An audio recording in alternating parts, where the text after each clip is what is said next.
Claire Monroe tightened her grip on the steering wheel as her aging Ford pickup climbed the narrow gravel road, each pothole rattling the car like a loose drawer.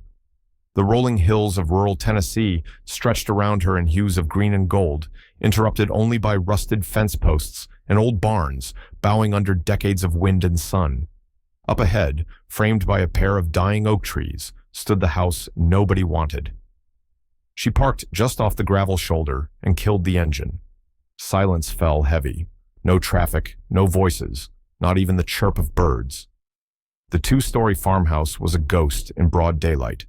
White paint peeling in long strips, porch sagging like it had exhaled and never drawn breath again. The windows were clouded with grime. A shutter hung at an awkward angle, swaying slightly though there was no breeze. Claire stepped out and took it all in.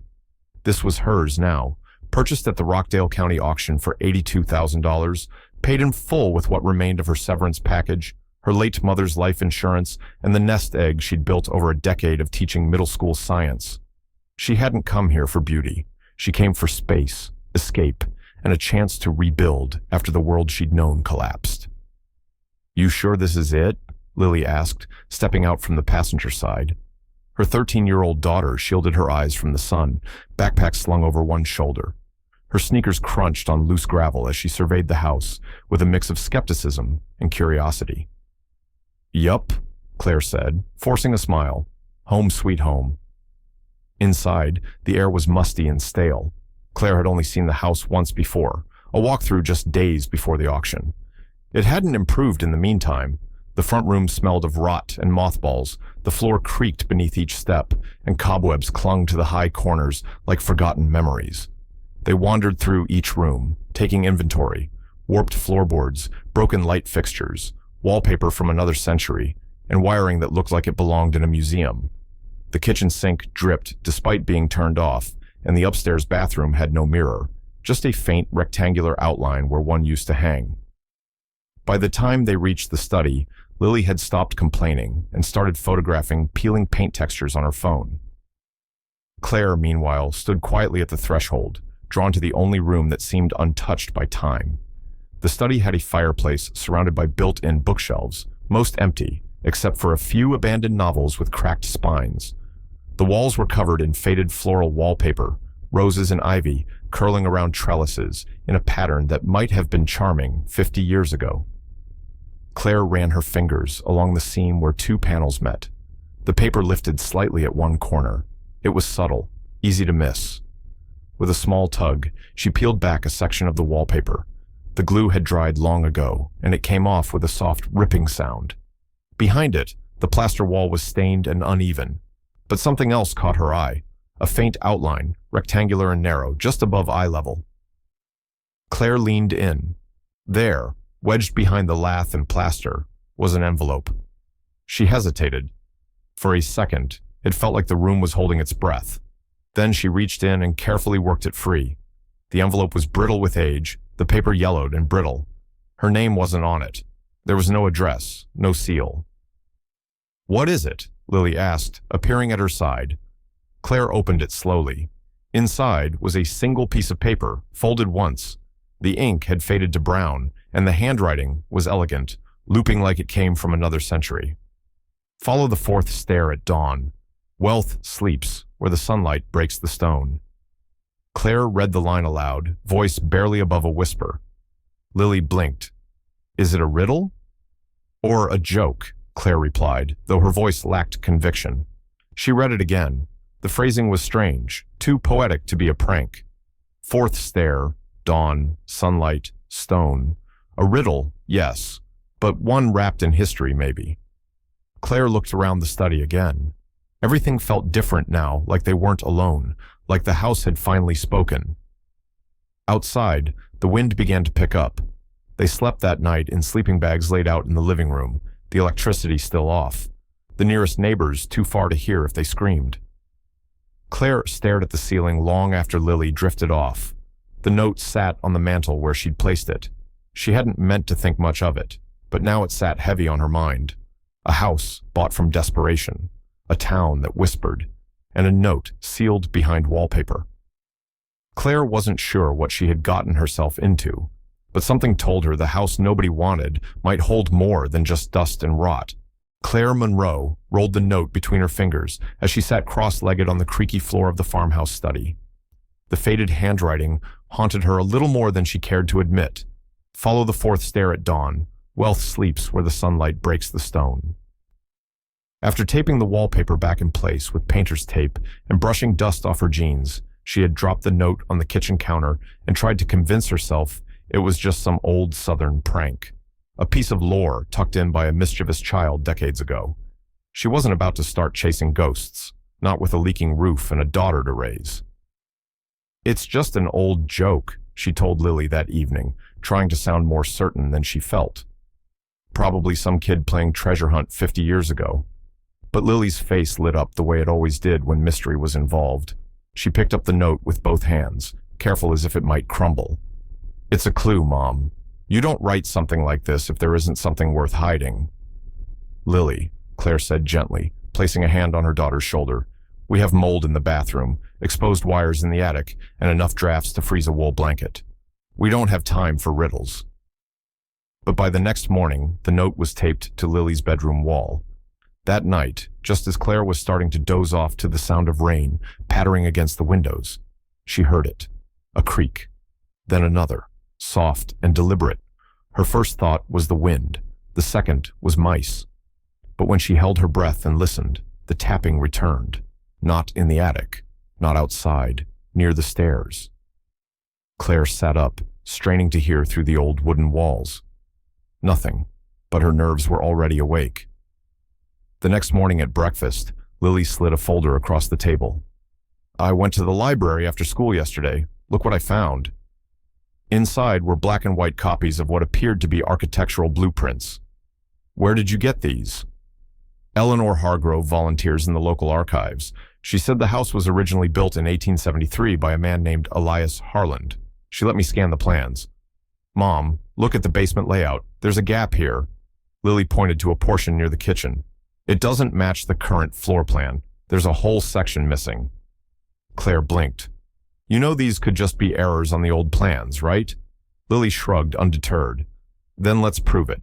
Tomorrow morning, fourth stair, just like the note says." Claire wanted to say no.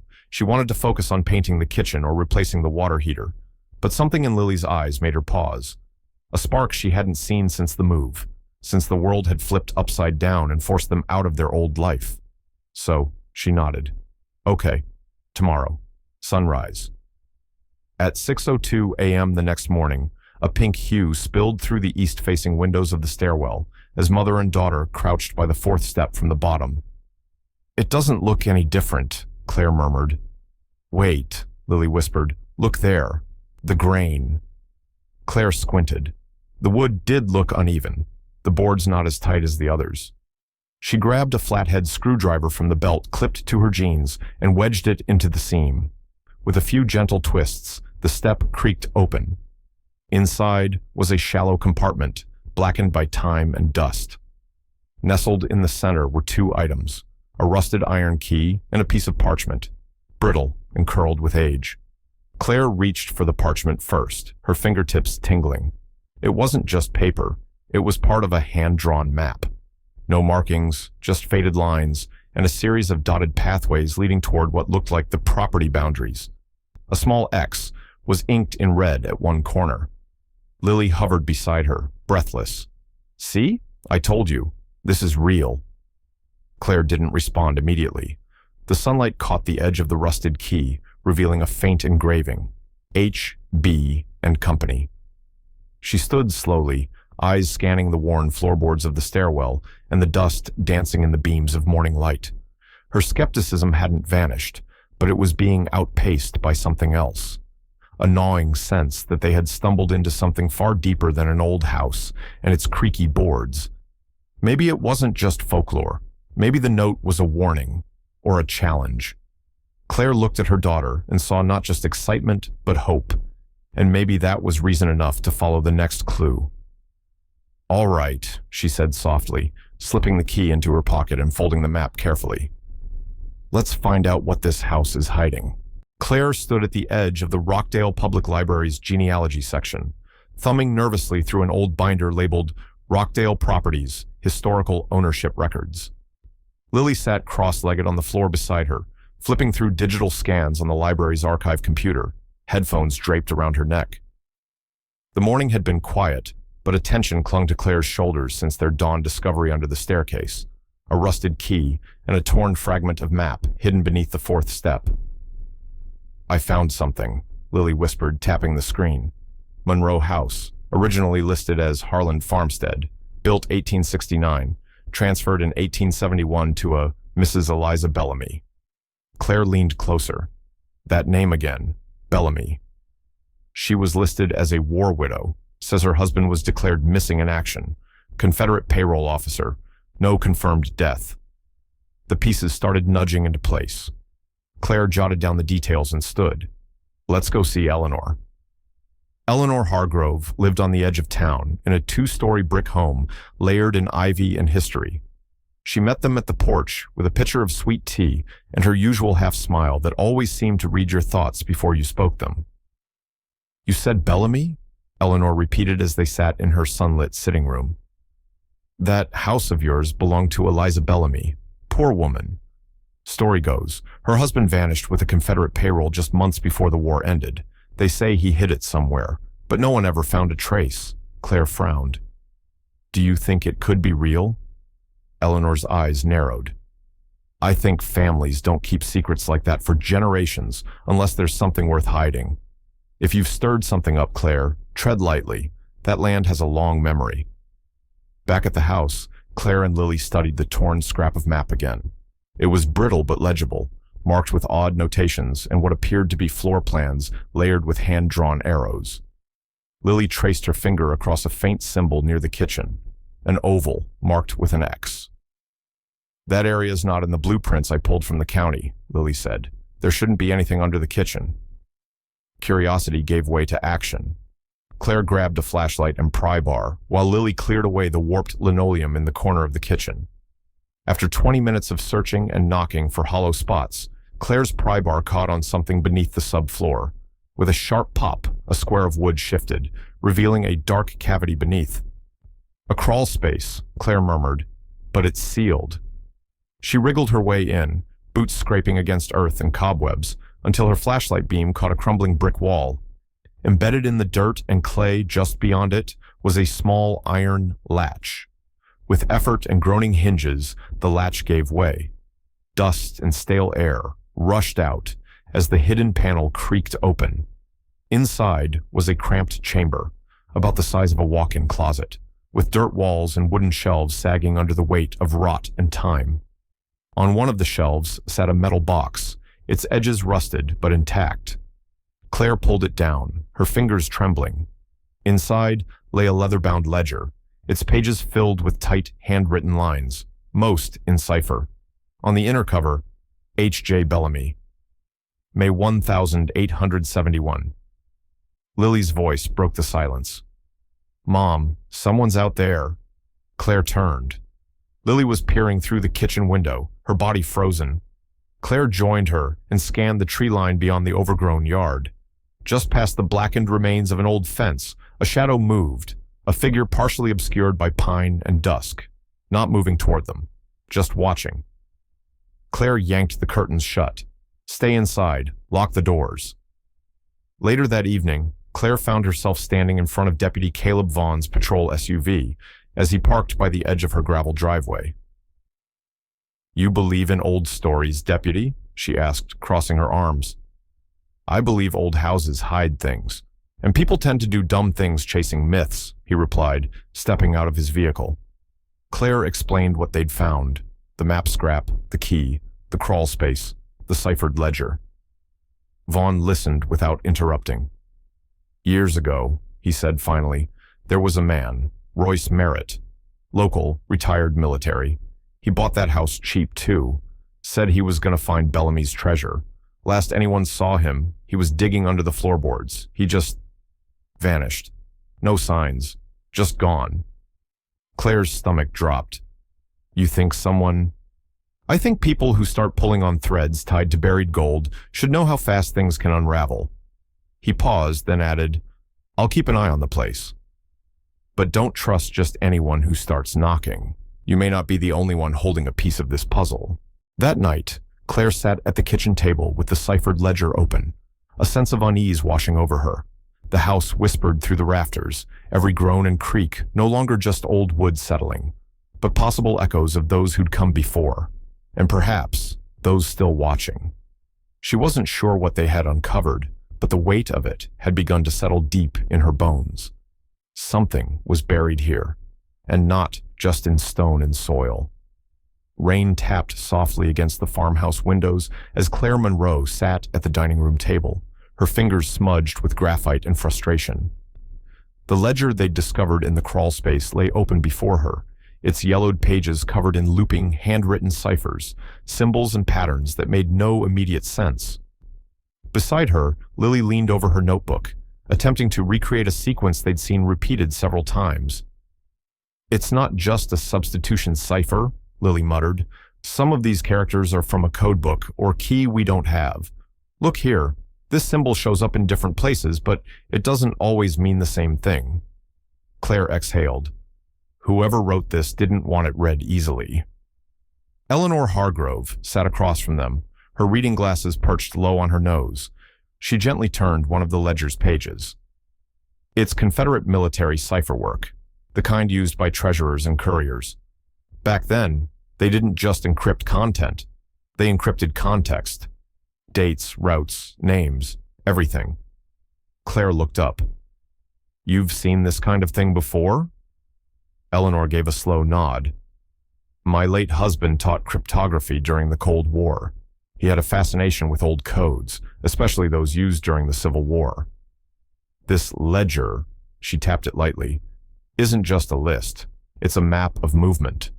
Money, possibly people, shifting through a network no one was meant to trace." Lily's eyes widened. "So this is a real ledger, not just stories?" Eleanor smiled softly. "As real as it gets, and very dangerous if someone else knows it exists." They spent the better part of 2 days decoding a single page, slowly unraveling the cipher with the help of Eleanor's notes and her late husband's collection of Civil War encryption references. The key, hidden in a repeating sequence of dates and symbols, eventually revealed a route. It wasn't a street or a trail. It was a tunnel. "The Harland Line," Eleanor said, running her finger across a faded pencil-drawn path. It was a railway route through the county back in the 1850s. Long abandoned, mostly collapsed. But it used to run right underneath where we're sitting now. It connected local gold operations to supply routes further east. Claire leaned in, brow furrowed. "And what's this?" She pointed to a phrase written in a tight, angular hand, "Vault access, only under signal of the bell." Eleanor's eyes darkened. They used bells for communication back then. 1 ring meant all clear, 2 for danger, 3 for meeting. But a signal of the bell could also mean a time of day. Bells marked hours. Lily sat up straighter. "You think it could mean dawn, like the note we found in the wall?" "Maybe," Claire said slowly, a chill tracing her spine. "Everything's pointing to dawn. The stair, the light, the bell. They left breadcrumbs." Just as the realization was beginning to settle, a knock came at the door, sharp, insistent, and out of place in the stillness of the morning. Claire stood cautiously, gesturing for Lily to stay seated. She opened the door to find a tall man in a dark wool coat standing on the porch, holding a wide-brimmed hat in his hand. "Mrs. Monroe?" he asked with practiced warmth. "My name is Nathaniel Pierce. I represent a regional historical preservation society. We recently learned about your purchase and wanted to inquire whether you've considered selling the property." Claire blinked. "Selling?" "The Harland Line runs directly beneath your foundation. That makes your home a significant historical structure, even if it's not currently registered as such. Our organization specializes in acquiring and restoring sites of this nature." His smile didn't reach his eyes. "I'm not interested in selling," Claire replied, voice cool. "I understand," Pierce said, nodding as if expecting her answer. "We'd be willing to offer significantly above market value, say $135,000, cash. No inspections, no conditions. Claire's heart kicked up a notch. That's more than 50,000 over what I paid. It's a once-in-a-lifetime opportunity, he said, his tone silky. But if you change your mind, here's my card. He handed her a thick, cream-colored business card embossed with gold lettering. Time-sensitive, of course, historical assets tend to vanish quickly. She didn't respond.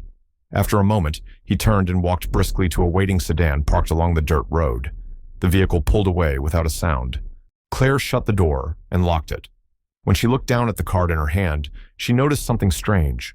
There was no website, no physical address, just a name and a phone number. That night, she called Deputy Caleb Vaughn. "Never heard of a historical society by that name," Vaughn said after running the card through the county registry. "That phone number's a burner, temporary, used mostly for real estate scams or shady transactions." Claire paced her kitchen.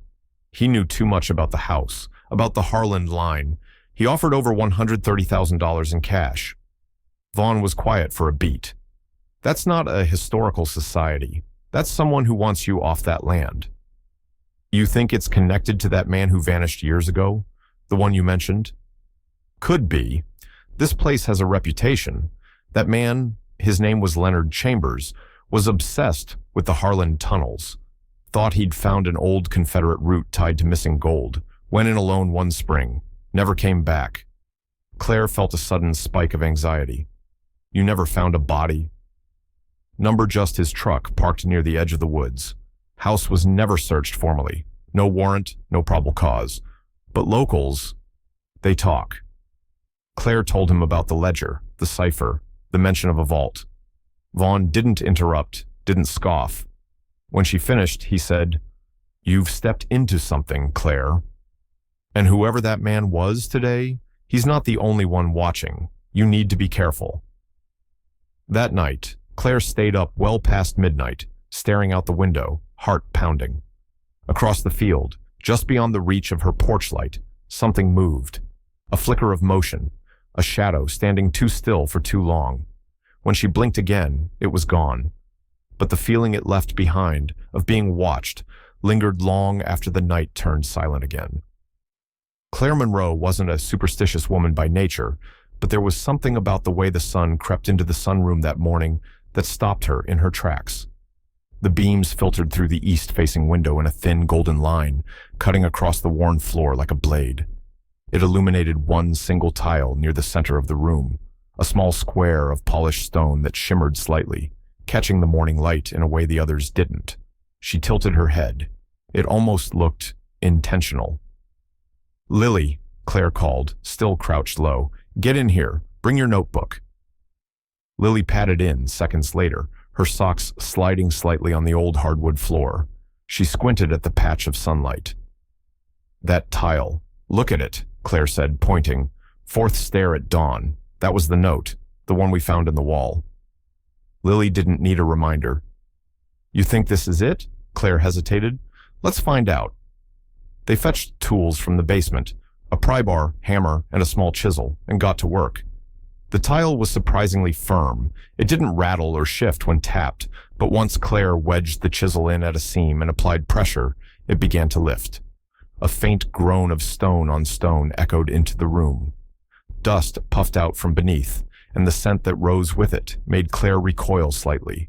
Dry rot, copper, and the musty tang of long-sealed air. They exchanged a look, excitement mixed with caution. Beneath the tile, a hole opened. Not just a crawl space or maintenance access, but a shaft, square and narrow, just wide enough for a person to squeeze through. A crumbling stone ladder descended into darkness. Claire held the flashlight over the edge. The beam vanished into blackness, revealing only the upper rungs. "You don't have to come," she told Lily, voice serious. Lily shook her head. "If you're going, I'm going." They changed clothes, long sleeves, gloves, sturdy boots. Claire packed her small backpack with essentials, water bottles, a first aid kit, backup flashlight, and Lily's ever-present notebook. Then, carefully, they descended into the earth. The stone ladder creaked but held. The shaft was damp and cold, lined with irregular fieldstone, clearly not part of the original farmhouse structure. Claire counted 12 rungs before her boots hit packed earth. The space opened into a small chamber, maybe 10 feet by 10, with low ceilings and walls that looked hand-laid, like something from a time before plumbing and insulation. "Over here," Lily whispered. Against the far wall was a bricked archway, but not intact. The bricks had been stacked hastily, almost like a barrier meant to conceal or protect. Claire knocked on it with the chisel. Hollow. With effort, they removed several bricks, revealing a narrow crawl space leading into another chamber. This one larger and dry, its air oddly metallic. The flashlight caught glimmers of something at the far end, iron maybe, and then they saw it. A metal strongbox sat atop a crude pedestal made of stone. It was covered in dust, but the seal on the front was unmistakable, an ornate oval with a star, scales of justice, and the letters BSSG etched beneath it. "That's not a military seal," Claire said, breath hitching. "It's a guild crest," Lily replied, already flipping through her notes. "Banking Southern States Guild, private Confederate financiers, they funded supply lines during the last year of the war. Secretive, powerful. They went underground after the surrender." Claire stepped closer, brushing dust from the box. It was old, but intact. A thick lock held it shut. The sides bore marks of age, oxidized metal, faint corrosion, but the structure was solid. Claire tried to lift it. It didn't budge. "Heavy," she muttered. "Too heavy for paper," Lily noted. Claire leaned in and gave it a gentle shake. Something shifted inside, not loose coins, not soft cloth, but something. They weren't alone. Far above, from the shaft opening, came a faint scrape. Claire froze. Lily held her breath. Another sound, a whisper of movement, not animal.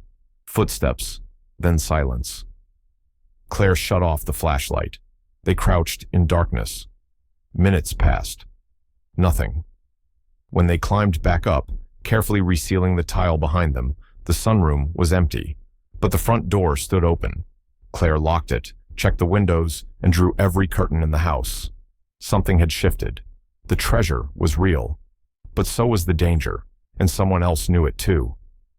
The hinges of the metal strongbox groaned as Claire and Lily finally cracked it open, a cloud of stale metallic air escaping as though the past had been holding its breath for over a century. Claire's flashlight flickered over aged papers, delicate, yellowed, but surprisingly well-preserved, and something thicker tucked beneath them. A leather-bound journal, its edges cracked with time. Lily leaned in, her eyes wide. "What is all this?" Claire gently lifted the papers and flipped through them. They were currency bonds, Confederate-issued, dated 1864, many with intricate ink signatures and faint embossings. A few were clipped together with rusted metal pins. Beneath them, she found sealed envelopes, maps, and a ledger wrapped in faded oilskin. But it was the journal that drew her attention most. The cover was stamped with the initials HJB, and the first page, in tightly inked cursive, confirmed what Claire had only speculated. Property of Hiram J. Bellamy, Treasurer, Confederate Reserve, 1865. Claire's fingers tightened on the edge of the book. "This isn't just some old vault," she whispered. "This belonged to a Confederate financial officer." They settled in the dusty sunroom, spreading the contents across a makeshift table made from an overturned trunk. With Lily snapping photos on her phone for documentation, Claire began translating the cursive text out loud. March 3rd, 1865. The bulk of our remaining reserves have been moved. Charleston no longer safe. Richmond compromised. Orders are to divide and conceal. Claire paused. This is just before the Confederacy fell. "Keep reading," Lily urged. The next entry referenced rail lines and a mining operation near the Cumberland Woods, territory once considered Confederate safe ground. Bellamy had personally overseen the transport of what he described as more than $2 million in gold, government payroll, and privately held bullion to a secondary location for safekeeping. Claire traced her finger along the passage. He never says the exact location, just mentions using the Harland Line as a route. She flipped ahead to the final page. April 5th, 1865. D grows reckless. He demands a greater share, insists on marking the vault for future retrieval. I warned him. Such greed will doom us. If I do not return, let this record stand as proof. The vault lies beneath the black mouth of the stone beast. Keep it hidden. The South has lost her war, but perhaps not her memory, until the time is right. D, Lily asked, do you think he's the one Bellamy meant when he wrote about betrayal? Claire's thoughts were already spinning. The letter's warning paired with the concealed chamber they'd just discovered. It was clear the stakes had risen far beyond folklore. As Lily carefully resealed the box and slid it back under a blanket in the corner, Claire stepped outside for air. The night was quiet, with only the sound of cicadas and the rustling of trees. But something felt off. She glanced at her pickup parked along the gravel path. Something glinted beneath the bumper, catching the light. Kneeling, Claire reached up and froze. It wasn't just a piece of wire or debris. It was a black magnetic tracking device, slick and modern, still blinking with a tiny red light. Her stomach dropped. Inside the house, she stormed in, holding the device out like a piece of rotten fruit. Lily, someone's tracking us. Lily's face went pale. What do you mean, like GPS? Claire nodded grimly. This was on the underside of the car. Within the hour, Deputy Caleb Vaughn was standing in their kitchen, jaw tight as he examined the device. This isn't amateur gear, he muttered. Military grade. You sure no one's been poking around? Claire shook her head. Except for that fake historical society guy, he hasn't come back since, but someone was watching us from the tree line a few nights ago. Vaughn's brow furrowed. I'll file a report, but this is more than just trespassing. He took out a folded paper from his pocket. I did some digging, like you asked, pulled local building permits from the county office. Claire scanned the form. At the top was a familiar name in bold print, Graham Driscoll. He had quietly purchased a 10-acre parcel near the old Harland line, a stretch of land long believed abandoned since the railroad's closure in 1903. The permit wasn't for renovation or conservation. It was for private excavation. Of course, Claire muttered. He's not trying to preserve anything. He's trying to uncover it, or worse, cover it up. Vaughn nodded. Driscoll's grandfather was a real piece of work too. Union intelligence. There were rumors. He pocketed Confederate artifacts during the surrender cleanups. Never proven, but locals always whispered about it. Claire's pulse quickened. She looked toward the strongbox again, now hidden beneath a quilt. What if this isn't just about treasure? What if Driscoll's family history is tied directly to Bellamy's betrayal? That would make him D, Lily added quietly from the hallway, or at least his descendant. A chill passed through Claire. The initials weren't just symbolic. They could have been literal. I think, Claire said slowly, we've just stepped into a 150-year-old conspiracy. She exchanged a glance with Vaughn. Whatever this was, it wasn't folklore anymore. It was real, and someone was willing to break laws, and possibly worse, to keep the past buried. But Claire Monroe didn't back down, not when her daughter's safety was at stake, and not when the truth, whatever it really was, lay so close beneath her feet. She took a deep breath, picked up Bellamy's journal, and turned to a new page. There was still more to uncover, much more, and she had every intention of finding it. The small brick office sat tucked behind an antiques shop on a side street in downtown Rockdale, Tennessee. The sign above the door read, Cumberland Historical Preservation Fund in elegant serif font, but the windows were dusty and the blinds inside were half closed. Claire parked across the street, nerves tight, her fingers drumming the steering wheel. From the outside, the place looked more like a forgotten bookkeeping office than a historical foundation. Claire double-checked the address. It matched the one printed on the crisp business card she had received the day after Vaughn discovered the tracker beneath her car. The man who gave it to her, slick suit, polite smile, had offered to buy her property in cash, no appraisal needed. Something about the way he spoke felt rehearsed, sterile, and now the address he'd left led here. Lily sat beside her, clutching her sketchpad. This place gives me the creeps, she muttered. We won't stay long, Claire said. Just want to see what kind of operation they're running. The bell above the door jingled as they stepped in. Inside, the reception area was clean but impersonal. 2 plastic chairs, a fake ficus tree in the corner, and a desk with a neatly arranged set of brochures no one had touched in months. A woman in her 50s with overcoiffed hair looked up from behind a monitor. "Can I help you?" "Yes, I'm Claire Monroe. Someone from your office left me a card about purchasing my property." The woman blinked. "I'm sorry, but we don't deal with individual acquisitions. This office is for archival consultation and grant disbursement. Are you sure you have the right place?" Claire pulled the card from her purse and placed it on the counter. The woman studied it, her brow tightening. "That's not one of ours. We don't even print individual cards." Claire glanced at Lily, whose expression had gone tight. "Thank you," Claire said. She took the card back, and the two of them left as fast as politeness allowed. Once back in the car, Claire texted Deputy Vaughn. "You're right. The foundation is a front. Meet later?" A reply came within seconds. "At the station. 4 p.m. That night, with the wind howling through the trees and the farmhouse groaning in protest, Lily sat at the kitchen table with Bellamy's journal open in front of her. Pages were filled with looping cursive, ornate and fading. But one symbol had caught her eye. "Mom?" she called. "Come look at this." Claire approached and leaned over her shoulder. Lily pointed to the lower corner of a page.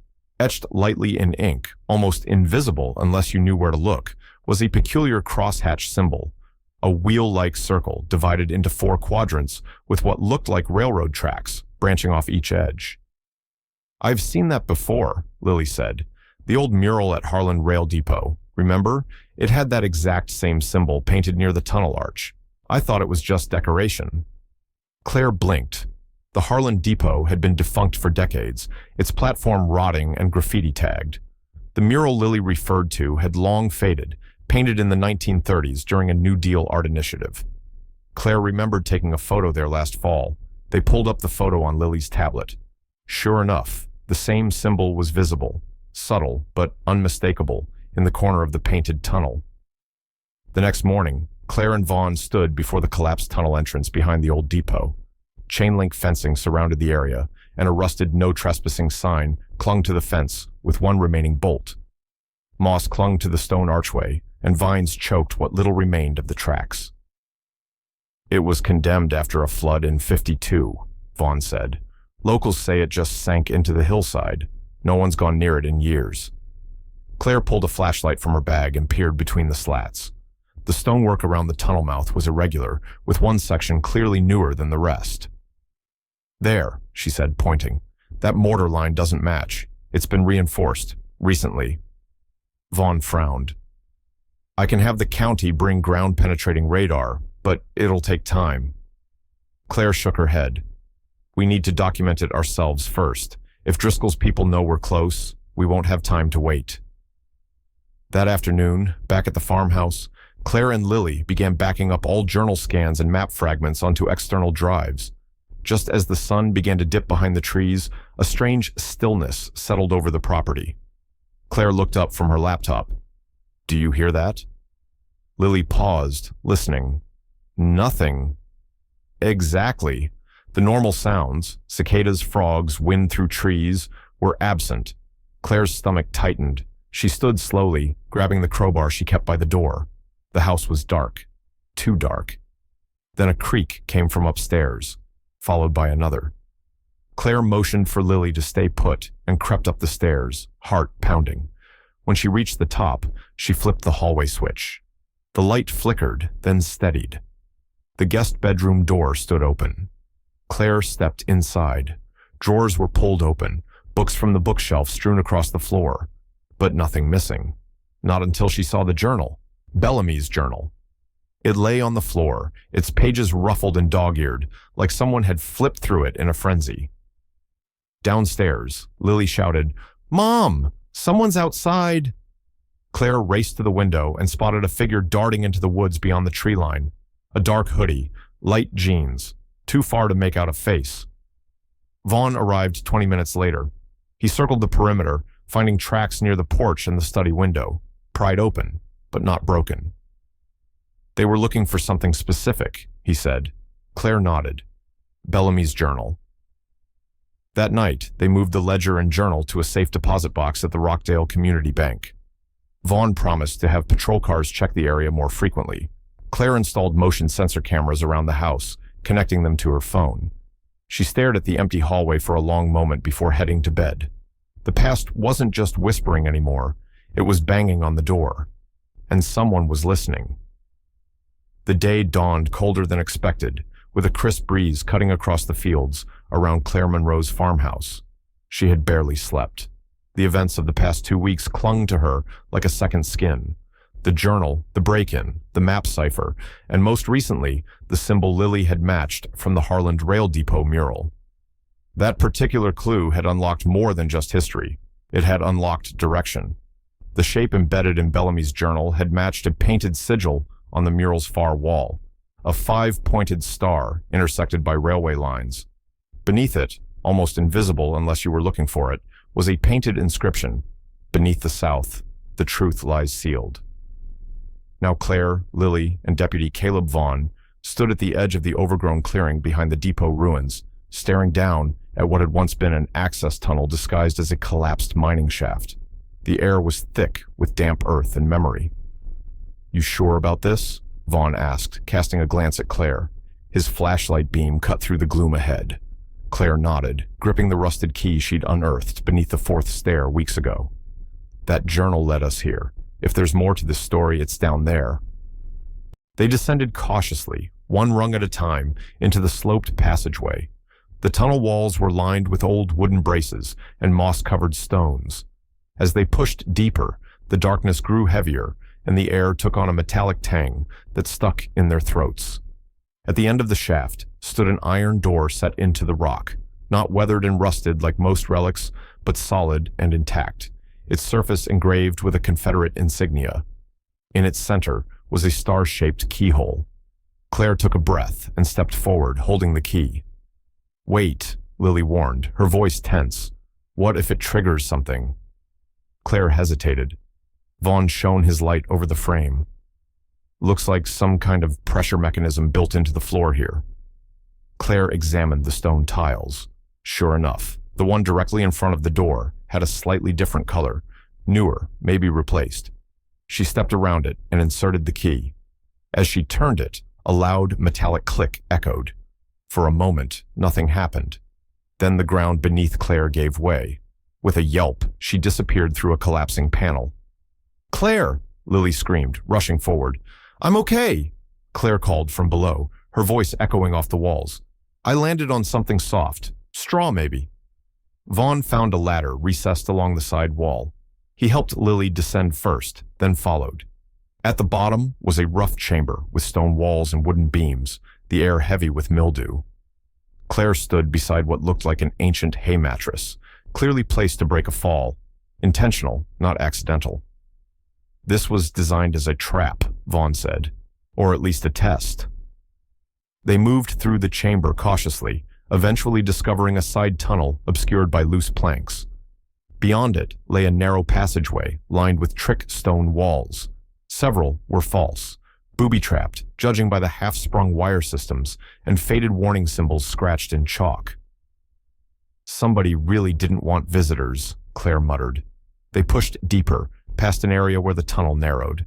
Vaughn led, tapping each step before trusting it. Eventually, they reached a chamber lit only by the soft glow of their flashlights. Gold glinted from the corners. Stacks of coins spilled from rotting wooden crates, their Confederate insignias still visible. A rusted tin chest lay open. Inside it, a collection of ceremonial sabers, tarnished metals, and scrolls tied with wax seals. Claire lifted one. "This one's signed by General Braxton Bragg," she whispered, stunned. "These are real." Lily moved toward a stack of letters stored in oilcloth. "These are correspondence, maybe even battle orders." They fanned out, documenting what they could. Vaughn snapped photos. Claire took inventory. Lily read passages aloud, her voice echoing eerily off the stone. Then, from deep within the tunnel, came the sharp clang of metal against stone. They froze. An unmistakable sound followed. A bell. It rang twice, then again. Claire looked at Vaughn. "That wasn't us." "Someone's here," he whispered, pulling his flashlight toward the dark corridor they'd come through. A quiet footstep echoed. Claire stuffed the letters into her backpack. We need to move. Now. Vaughn motioned toward the opposite side of the chamber, another tunnel mouth. This way. They slipped into the passage, their beams darting wildly across walls, as the bell behind them rang again, more urgently now. The past had stirred, and it wasn't done with them yet. The wind howled across the dark hills of Rockdale that night, bending the old oak trees and rattling the tin roof of Claire Monroe's farmhouse, like a warning whispered through the rafters. The temperature had dropped sharply, and Claire stood in the kitchen, stirring tea leaves in a chipped mug, when the flicker of orange caught her eye through the back window. For a split second, she thought it was just the glow of a distant porch light. But then the orange flared, crackled. A plume of smoke curled upward, silhouetted against the moonlit sky. "Lily!" Claire shouted, already sprinting toward the door. Her daughter appeared on the stairs in an instant, barefoot and alarmed. "Stay inside and call Deputy Vaughn. The barn's on fire." Claire tore across the backyard, the cold forgotten as flames licked upward into the night, devouring the dry timbers of the old barn in a roar. She grabbed the hose and turned the valve, but the weak sputter of water was no match for the inferno. The blaze was deliberate, controlled. It moved too fast, too precisely. Within minutes, the barn collapsed in a heap of glowing embers and charred ruin. When Deputy Vaughn arrived, sirens cutting the night silence, Claire was pacing the yard with ash in her hair and panic in her chest. Vaughn knelt by the blackened remains, flashlight in hand. "This wasn't lightning or some freak accident," he muttered. "There's a strong gasoline smell near the beam foundations. Whoever did this knew what they were doing. They wanted to send a message." Claire crossed her arms tightly, more furious than afraid. "They can burn wood, but they can't burn history." Vaughn stood up slowly. "They might try, but now we know for sure someone's escalating." The next morning, after a restless sleep, Claire met Eleanor Hargrove at the Rockdale Library. The retired librarian was waiting with a box of dusty manila folders and a frown deep enough to cut stone. "I started digging after you mentioned Bellamy's journal," Eleanor said, her voice low, "and I found something strange in the town archives." Inside one of the folders was a faded newspaper clipping dated June 1872. The headline read, "Federal agent accused of diverting Confederate holdings." Below it was a grainy sketch of a stern man in uniform. Claire leaned closer. "Who is that?" "Major Percival Driscoll," Eleanor answered, "Union intelligence officer, and Graham Driscoll's grandfather. He operated as a recovery agent during Reconstruction, tasked with locating and seizing Confederate resources for federal inventory. But whispers say he pocketed more than he reported. Both sides hated him. South accused him of theft. North thought he went rogue." Claire exhaled. The puzzle pieces were starting to click. "So Graham didn't inherit some noble mission. He inherited a cover-up." Eleanor nodded. "There's even local legend that Percival buried stolen treasures in southern territories before fleeing north. People say he tried to play both sides until the heat got too strong." Claire felt the truth slam into her like a cold wave. The Historical Preservation Act, the land acquisitions, the Shell Foundation. Driscoll was never protecting history. He was trying to erase the past his family had twisted. Back at the farmhouse, Claire relayed the information to Lily and Vaughn, each of them seated around the kitchen table, like generals planning a counterattack. "It makes sense now," Claire said. "Why Driscoll wants the journal, why the break-in, why he bought up land near the mine. He's trying to control the narrative before it gets out." Vaughn tapped a finger on the table. "You should go public. Get ahead of him. Make it impossible for him to bury the story." Claire nodded. "I'll publish everything on the blog tonight. Photos, the journal excerpts, the ledger, everything we've found." It felt like the right move, the only move. But when Claire sat down at her laptop later that evening, she noticed something off. Her homepage wouldn't load. Then her admin login failed. She tried again. Still nothing. Her hands trembled as she navigated the server. Files gone. Entire directories wiped. Years of posts, archived photos, research, erased in seconds. "No," she whispered, feeling the blood drain from her face. "No, no, no." A message blinked on the screen. Site not found. Lily stepped into the room, confusion etched on her face. What happened? Claire turned slowly. We were hacked. Someone destroyed the blog. Vaughn arrived within the hour. After scanning the house and checking the security feeds, he leaned over her shoulder and studied the corrupted server log. Professional job, he muttered. Wiped remotely. They used a cloaked IP, probably bounced through 6 countries. Whoever did this knew exactly where to hit. Claire slumped back in her chair, her fingers trembling. They don't want the world to know the truth, she said, and they're willing to burn barns and hack servers to keep it buried. But even as despair curled in her chest, something harder pushed back. Resolve. She turned to Vaughn. Then we don't go digital. We go old school. We'll print it, copy it, send it out by hand if we have to.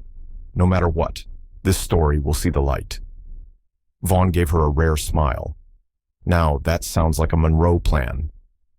Outside, the scorched remains of the barn smoldered under the stars, but inside the house, a different fire had begun to burn, not of destruction, but of determination. The truth was no longer just hidden history, it was a battle, and Claire was done playing defense. The weight of the past had never felt heavier than it did now, pressing down on Claire Monroe as she stood at the threshold of a moment that might rewrite history. After the fire, the threats, and the digital sabotage, there was no turning back. She'd made her decision. If the truth was going to survive, it had to be documented, it had to be shared, and it had to be done right. Working discreetly, Claire contacted Dr. Leslie Harper, a trusted archaeologist she'd once toured with during a teacher field program years ago. Within days, Harper arrived under the radar, bringing with her a small, credentialed team of experts, historians, preservationists, and a pair of sonar mapping technicians. They posed as documentary researchers interested in Civil War-era folklore, and Claire kept the true nature of their findings between herself, Vaughn, and Eleanor. They entered the mine just after dawn. The tunnel, damp with a lingering chill, seemed to breathe history. The makeshift security system Claire and Vaughn had installed at the entrance was holding. No signs of recent tampering. Still, the team moved quickly and quietly. Inside the smaller chamber, the archaeologists began cataloging everything. Each coin, metal, and document was photographed, bagged, and logged in a secure ledger. Every item told a story. Letters from Confederate generals, official seals, Confederate bonds, and gold coins spilled out like whispers from another era. Lily watched from the side, notebook in hand, recording observations and quietly asking questions. Dr. Harper directed the sonar team to scan the walls, searching for voids or changes in density. Within an hour, the machines pinged back a signal, a narrow corridor branching off behind what had appeared to be a natural stone wall, longer, deeper, unmarked. Claire felt her pulse race. "That's not on any blueprint," she murmured. "It might not have ever been meant to be found," Harper replied. The team set to work clearing the entrance. They carefully removed a layer of disguised bricks and old stonework until a steel-reinforced door emerged, buried behind a false wall. The cold that escaped when they cracked the seal was bone-deep, unnatural, like a space untouched for a century and a half. Inside was a chamber twice the size of the first, lined with reinforced steel panels, likely constructed with wartime engineering and post-war paranoia. In its center stood stacked crates, iron-bound and heavy, each marked with the Confederate seal. Inside, rare Confederate mint bars, silver, gold, and an unknown alloy with inscriptions in old banking codes. Along one wall, bound ledgers, letters of secession from several southern states, and documents referencing contraband shipments marked Charleston, 1865. "This is a vault," Harper whispered. "A real one, not just a hideaway, a strategic treasury." Claire's breath fogged in the frigid air. It was meant to outlast the war. Lily stared, wide-eyed. Or restart it. The weight of the discovery settled on them all like a second silence. This wasn't just treasure. This was a forgotten war room, a time capsule of ideology and ambition buried in stone. They worked quickly to document every inch, uploading scans to an encrypted server. Harper insisted on sealing the second chamber once more, temporarily, until legal protections and historical preservation protocols could be established. Claire agreed, but unease grew in her chest. She knew eyes were watching, and not all of them were academic. By the end of the week, someone leaked the story. The first call came from a local radio host, then came the TV vans. Soon, the property was surrounded by gawkers, amateur historians, conspiracy theorists, and opportunists. Satellite trucks dotted the road. The town buzzed with theories: Confederate gold, lost war orders, secret armies, curses. Claire held her ground, standing on the porch and addressing reporters only once. Yes, we discovered artifacts of major historical importance. Yes, they're being handled by professionals. No, I'm not selling the property, and no, I'm not opening the vault to the public. That afternoon, a letter arrived by courier. Official legal stationery. Graham Driscoll. The document was a formal lawsuit, claiming that Claire Monroe was in unlawful possession of historically protected family property.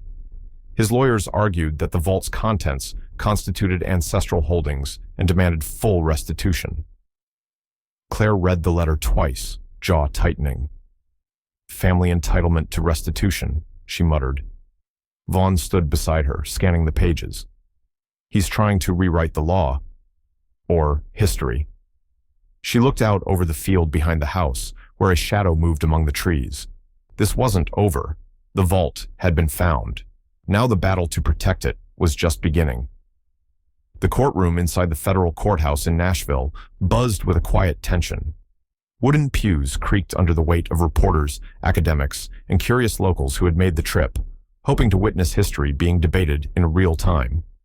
At the front of the room, the seal of the United States District Court loomed above the judge's bench like a reminder. Whatever had been hidden underground for 150 years now belonged to the realm of law, not legend. Claire sat beside her attorney, a sharp, unflappable woman named Margaret Ellison, whose calm demeanor belied the stacks of binders and flash drives she had been reviewing for days. Claire's hands fidgeted in her lap, fingers worrying the edge of a legal pad. On it were a few handwritten notes she had jotted down in case she was asked to speak, words like community, preservation, and truth. Deputy Vaughn sat directly behind her in uniform, a quiet but steady presence, while Dr. Emory Fields, a Civil War historian from the University of Tennessee, occupied a seat at the legal team's table. He had testified the day before about the historical value of the discovery and the uniqueness of the Confederate mint bars, several of which bore rare markings never previously documented. Claire had watched as he methodically dismantled Driscoll's claim of ancestral entitlement with a combination of logic, maps, and chain of title documentation that stretched back to 1865. Across the aisle, Graham Driscoll sat with his legal team, 3 attorneys from a high-powered Nashville firm. He wore a pinstripe suit and the kind of practiced smile that didn't reach the eyes. He looked calm, composed. But underneath it all, Claire saw what she had come to know too well: desperation dressed as poise. The judge, an older woman with silver hair and a reputation for measured decisions, entered the chamber and called the hearing to order. "We're here today to determine legal stewardship of the site known as the Harland Vault, and to assess claims brought forth by Mr. Graham Driscoll under the Restoration of Historical Holdings Act," she said, her voice echoing through the chamber. Driscoll's lead attorney rose first, citing documents allegedly proving that Driscoll's grandfather had once held a claim to a parcel adjacent to Claire's property. "Given the proximity and the unclear records of the post-Civil War period," he argued, "our client believes he is entitled to restitution."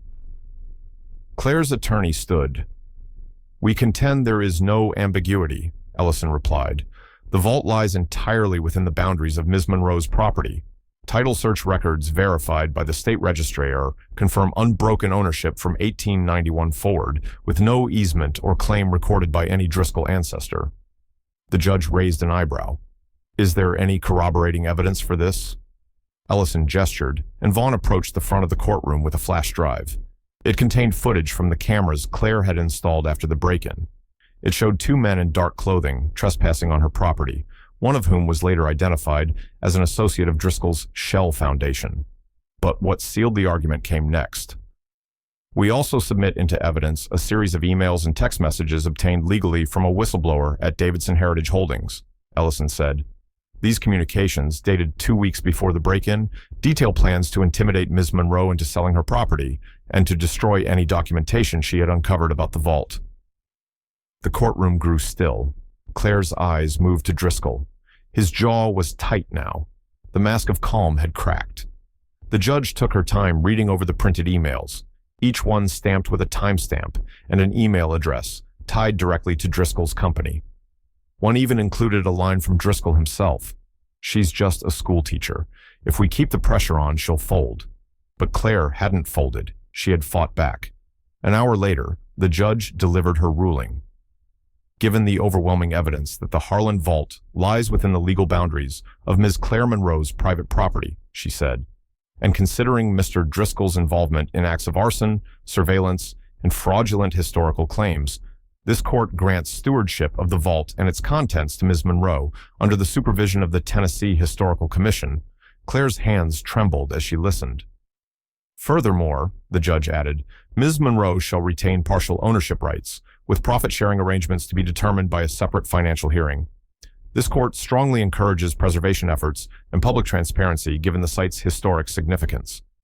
As reporters scrambled for notes and cameras clicked outside, Margaret turned to Claire with a grin.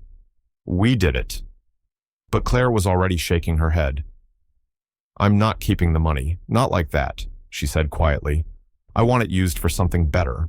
Later that afternoon, standing on the courthouse steps beneath a hot Tennessee sun, Claire gave a short statement to the press.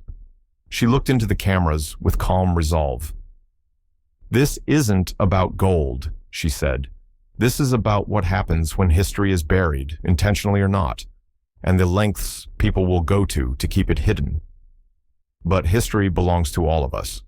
So I've asked that any profits from the vault be placed into a public fund, for education, for local preservation, and for historical research in Rockdale and across the state."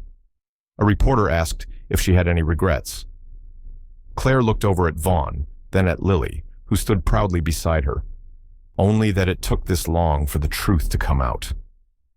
That night, back at the farmhouse, the firelight flickered low as Claire stood in the study. The same room where she had once peeled away a strip of yellowed wallpaper and found a folded note. That note had changed everything, and it wasn't over yet. The morning sun spilled across the rolling hills of Rockdale like golden syrup, stretching long beams over the dew-covered fields and casting a warm glow over the newly restored farmhouse that once sat forgotten. Where once there had been silence and decay, now there was laughter, light, and a hum of life. The scent of fresh paint lingered near the porch, mingling with wildflowers and turned earth. A ribbon of visitors' cars lined the gravel drive as tourists arrived for the grand opening of the Monroe Hargrove Historical Learning Center. Claire stood on the front steps, the creak of the wood beneath her boots feeling almost ceremonial. Her hands trembled slightly, not from fear, but from the sheer weight of what this moment meant. She adjusted the navy blue lanyard around her neck, the name badge beneath it reading, Claire Monroe, Director. What had started as desperation, a last-ditch bid to buy a condemned property, had evolved into something that felt fated. This house, this land, the secrets buried beneath it, they had waited decades, even centuries, for someone who would choose preservation over profit. And somehow, impossibly, that person had turned out to be her. Inside, the once decaying walls had been reinforced and restored with care. The study, the room where it all began, had been converted into an archival exhibit. Behind UV-filtered glass sat the yellowed note that Lily had once called the real spark. Next to it was a scale model of the hidden shaft and a display of scanned documents, Confederate mint bars, and H.J. Bellamy's journal. Nearby, an interactive touch screen led visitors through Lily's digital archive, featuring cipher breakdowns, historical letters, and a 3D rendering of the Harlan Line tunnel system. Lily stood beside the screen in a pressed navy blazer and jeans, her hair pinned back and her voice confident as she explained the layout of the underground vault to a group of students on a field trip from Knoxville. At only 13, she spoke like someone twice her age, firm, factual, but with a glimmer of mischief in her eye. When a boy asked how she'd figured out the cipher in Bellamy's journal, she leaned closer and whispered, because history always leaves clues for those who want to look. Claire watched her daughter, pride swelling so hard in her chest she had to look away. In the kitchen, turned office, Vaughn flipped through the morning's security logs on a sleek monitor. The sheriff's badge was still pinned to his chest, but his role here had shifted. He was as much protector of this site as he was of the people in town. He looked up when Claire entered and gave her a quiet nod. "Place looks real good," he said. Claire smiled. "Not bad for a house nobody wanted." He stood, walked over, and pressed a kiss to her temple. Brief, respectful, but full of the promise of something growing between them.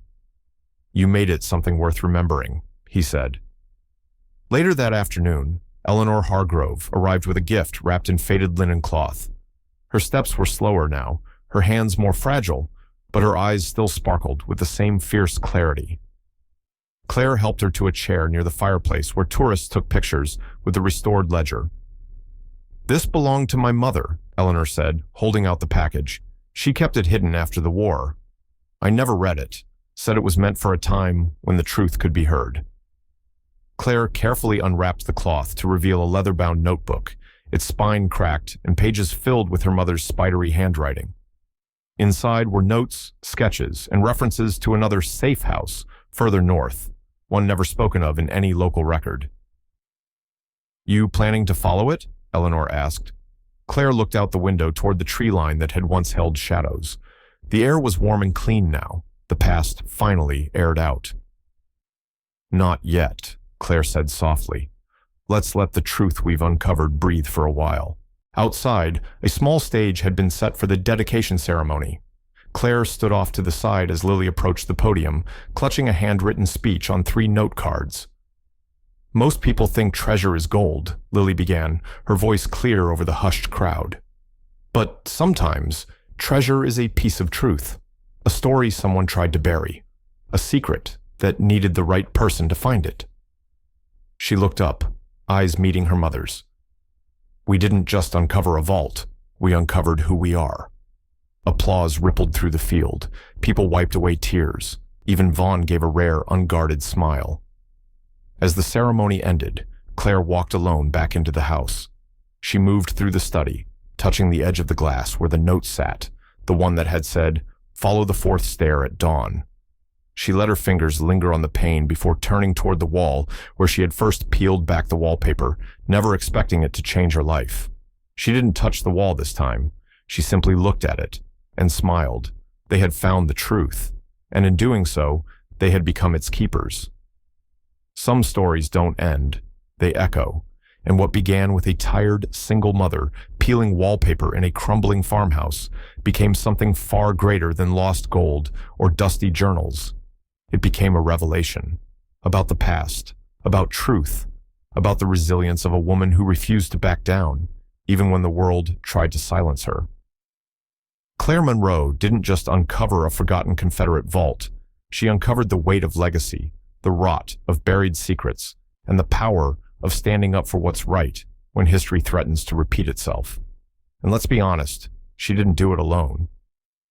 With her brilliant daughter Lily, whose curiosity never dimmed, and the quiet strength of Deputy Vaughn beside her, Claire rewrote the ending to a story that was never meant to see the light of day. This wasn't about treasure. It never really was. The gold, the ledgers, the sealed vault, it all served one greater truth, that when ordinary people stand up, speak out, and follow the clues left behind, they can shake the foundations of power. So if you felt something stir in you as this story unfolded, if you felt that tug in your gut when Claire chose courage over silence, when Lily saw history not as a list of dates, but as a map of who we are, then we want to hear from you. What would you have done in Claire's shoes? Would you have followed the map, opened the vault, kept the secret, or exposed it to the world? Drop your thoughts in the comments. We read everyone, and your voice adds another layer to these stories we build together. And if this story lit a fire in you like it did for us, if it made you believe, even just a little, that the past is alive and watching, then don't miss what's coming next. Hit that subscribe button so you're the first to know when we uncover our next unbelievable true-to-life story. Stories about ordinary people finding extraordinary courage in the quiet corners of America. Because here on this channel, we don't just tell stories. We unearth them. We chase the echoes. We follow the stare at dawn. And sometimes we find that the real treasure is the truth we were never supposed to find.